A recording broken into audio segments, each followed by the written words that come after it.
Bwana, kwa taarifa ambazo nimezifuatilia mwenyewe na nikagundua nikazithibitisha mwenyewe ni kwamba bwana, pale uwanjani kwenye geti kubwa ulimwagwa unga.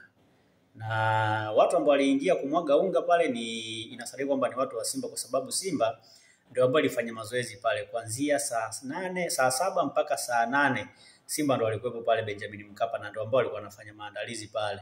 Lakini pia wakati Simba wanaingia waliingia of course na kundi kubwa la watu, gari yao imebeba wachezaji, lakini pia kuna gari nyingine ambayo ilikuwa imefuata nyuma, ambao sasa hatujui ilikuwa imebeba kina nani. Kwa hiyo inawezekana ilikuwa imebeba watu ambao wamehusika kufanya hayo mambo ya kwenda kumwaga unga uwanja pale kwenye geti la kuingilia, lakini pia na uwanjani, kwa sababu kwa taarifa ambazo nimethibitisha mwenyewe ni kwamba hata ndani ya uwanja pia kuna vitu vilimwagwa ambavyo vilikuwa havijulikani ni nani ambaye kavimwaga. Nafikiri pia kama mmepita kwenye mitandao ya kijamii, Instagram, wapi mmekutana na hizo na hizo video Sasa ule unga ni unga ambao ule pia kuonekana, kama unakumbuka, kwenye mchezo wa RS Berkane dhidi ya Simba, na kwenye ule mchezo kati ya Berkane na Simba pia alishinda ile mechi kama unakumbuka vizuri. Lakini kama unakumbuka pia mechi AC Vita na Simba, mechi ambayo AC Vita alikufa pale Benjamin Mkapa, ilionekana pia unga ambao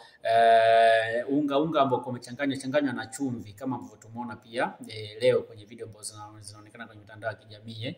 Manake Simba walitumia mbinu nyingine ya nje kuhakikisha kwamba wanapata matokeo ya alama 3, lakini kwa bahati mbaya wamejufahamika, yani kile ambacho walikifanya kimefahamika, kwa sababu ile ilipelekea Al-Masry wakahama geti, wakaenda kufungua geti lingine, wakapita kwenye mlango mwingine wa nyuma, kitu ambacho sasa kimepelekea wao wenyewe kama klabu kuwa na wasiwasi.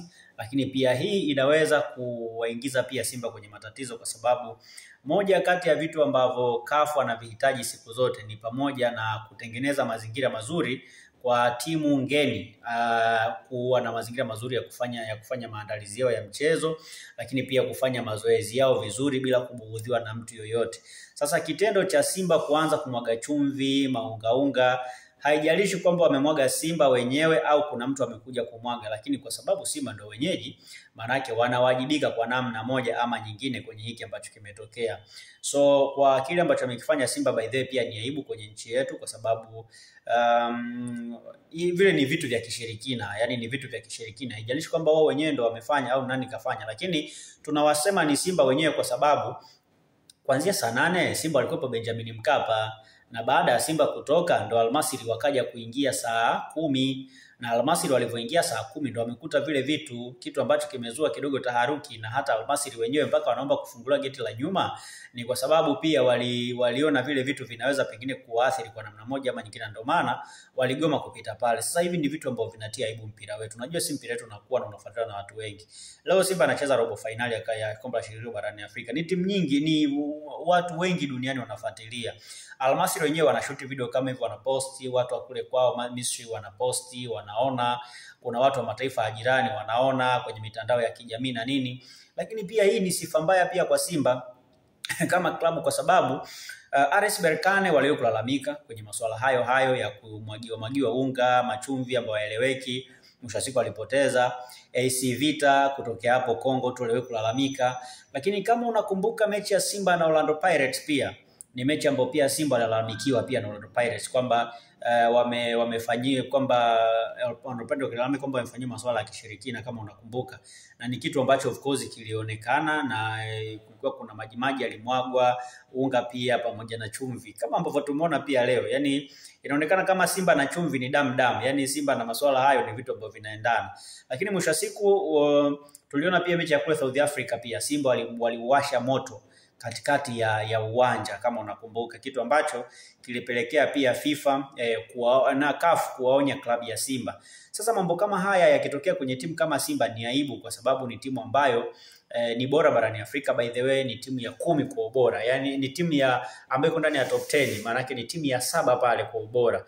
Kwa hiyo timu ambayo ni ya 7 kwa ubora barani Afrika ikiwa inaonekana inafanya masuala ya kishirikina kama haya, ni kitu kingine ambacho kinaweza kuwadharaulisha au kuonesha kwamba hata hiyo nafasi ambayo wapo kwa sababu wanaamini sana masuala ya kishirikina au wanazifanyia hujuma timu nyingi ambazo zinakuja kucheza dhidi yao kwenye uwanja wa Benjamin Mkapa, na ndio maana zinapata matokeo mazuri. Na kama unakumbuka pia hata Al Ahly wakati wamekuja kucheza na Simba hapa kwenye African Football League waliwahi kulalamika sana, kitu ambacho kilipelekea mpaka hata mechi zingine ambazo Al Ahly amekuja hapa amekuja akiwa amebeba mpaka vyakula vyake mwenyewe kwa sababu ya kuhofia pia vitu kama hivyo. Kwa hiyo sio kitu kizuri kwa mpira wetu, lakini ni kitu ambacho kinaweza kurudisha pia mpira wetu nyuma, kwa sababu mambo kama haya ni mambo ambayo yanapaswa kufanywa na vile vilabu ambavyo havina wachezaji wazuri. Lakini Simba imefanya investment kubwa sana, imeleta kocha mkubwa sana Fadlu Davids, imeleta wachezaji wazuri sana kina Jean Charles Ahoua, imefanya uwekezaji wa kila aina. Sasa ikiwa bado inaamini mambo ya ajabu kama haya,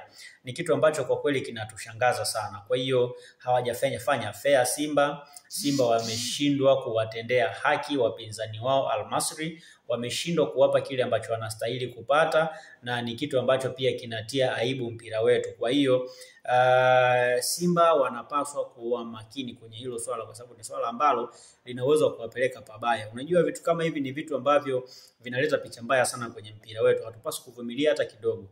Na natamani pia kusikia hata TFF wakiwa wanalizungumzia hilo kama sehemu ya kuwaonya kwamba kile ambacho kimefanyika sio kitu kizuri.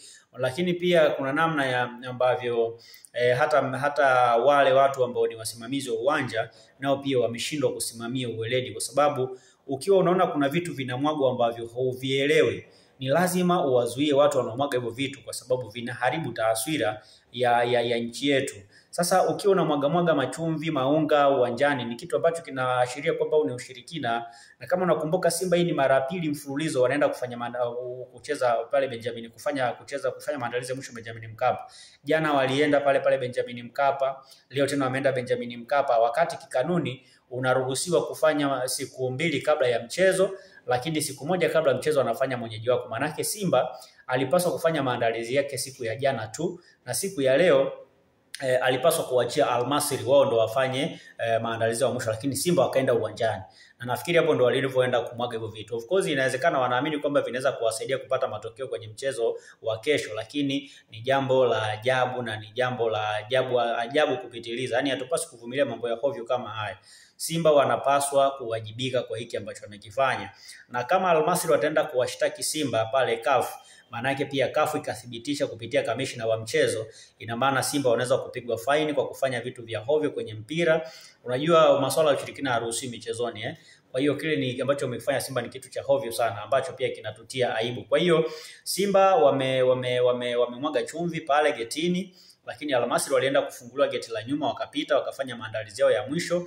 Na hiki ni kitu ambacho of course tumeshuhudia hata kwenye mpira wetu mara nyingi. Yanga wamekuwa wakifanya masuala ya kishirikina, wamekuwa wakiadhibiwa mara nyingi. Simba wenyewe wamekuwa wakiadhibiwa mara nyingi, hata kwenye mechi ya dabi. Na kama unakumbuka hata mechi ambayo ilipaswa kuchezwa tarehe 8 ya dabi, moja ya vitu ambavyo vilipelekea mechi kuahirishwa ni pamoja na masuala ya imani za kishirikina, ambapo Simba wakatoendelea kufanya maandalizi ya mchezo wa mwisho, walienda pale na wazee wafupi na mbuzi, kitu ambacho kilipelekea wale match commission security officer wa mchezo kuwazuia Simba kushirikiana pia na mabodyguard wa Yanga. Sasa vitu kama hivi bana vikiwa vinatokea mara kwa mara, ni vitu ambavyo kidogo vinatupa mashaka na uweledi pia hata wa viongozi wa klabu husika, kwa sababu ushirikina ni kitu ambacho kinapigwa vita kila sehemu. Yaani hakuna sehemu ambayo ushirikina unapendwa duniani. Yaani kila sehemu utakapokwenda ushirikina unapigwa vita. Sasa kama Simba wao wanauendekeza kwenye michezo mpaka leo hii, ni jambo la aibu sana. Sasa kama wanaamini kwamba ushirikina unawasaidia, kwa nini haukuwasaidia kwenye kupigania vita ya ubingwa wa ligi kuu? Wana misimu 3 mfululizo hawajachukua ubingwa. Kama ushirikina unaweza kuwasaidia au kumwaga mambo ya unga kama yanaweza kuwasaidia, kwa nini wamepoteza ubingwa mara 4 mfululizo? Au tuseme kwamba mara 3 mfululizo, au tuseme kwamba Yanga wamewazidi? Tuseme hivyo au tusemaje?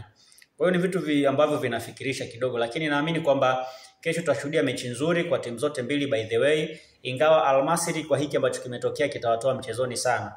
Aidha kweli wamerogwa au hawajarogwa, lakini hiki ambacho kimetokea ni kitu ambacho kinaweza kuwatoa mchezoni kwa namna moja ama nyingine. Lakini kitu ambacho mimi kimenishangaza ni kwa Simba wenyewe kufanya vitu vya kijinga kama hivi, wakati wanajua kabisa kwamba kanuni za mpira wa miguu zinakataza lakini pia ni kitu ambacho kinaharibu taswira ya nchi yetu, lakini pia kinaweza kuvunja uaminifu kwa vilabu ambavyo vinakuja kucheza hapa mpira hapa Tanzania. Sio jambo zuri, tunapaswa kulikemea. Hata kama Simba wanahitaji kufuzu kwenda nusu fainali, hilo ni jambo la ajabu sana ambalo wamelifanya pale Benjamin Mkapa.